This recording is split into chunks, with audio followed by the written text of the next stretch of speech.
The wheat genome assembly project really epitomizes the USP of the Earlham Institute. A good assembly is like having a giant puzzle, except that all the pieces of the puzzles are the same color. And this is why you need the expertise of mathematicians and the expertise of engineers to be able to develop algorithms to put these pieces together. It's 5 times the size of a human genome, and it's actually made up of 3 different subgenomes. Probably the biggest challenge there is to keep those 3 subparts that are very similar separated.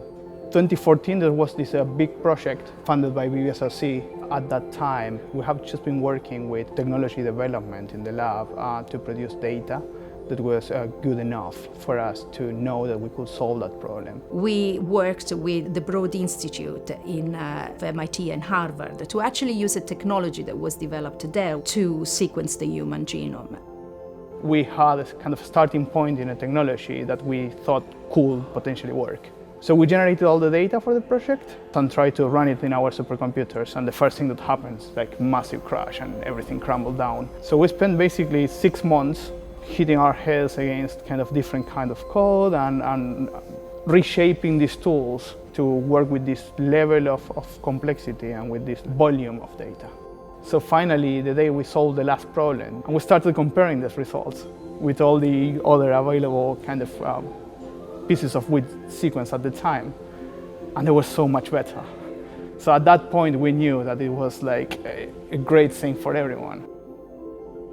Sequencing the wheat genome has provided an important piece of infrastructure for our work. The wheat genome has been used by our academic partners. It's made their research more efficient, it's made their research more productive, and that in turn has really helped us to bring that research forward and translate it into new, better varieties for our farmers and globally as well.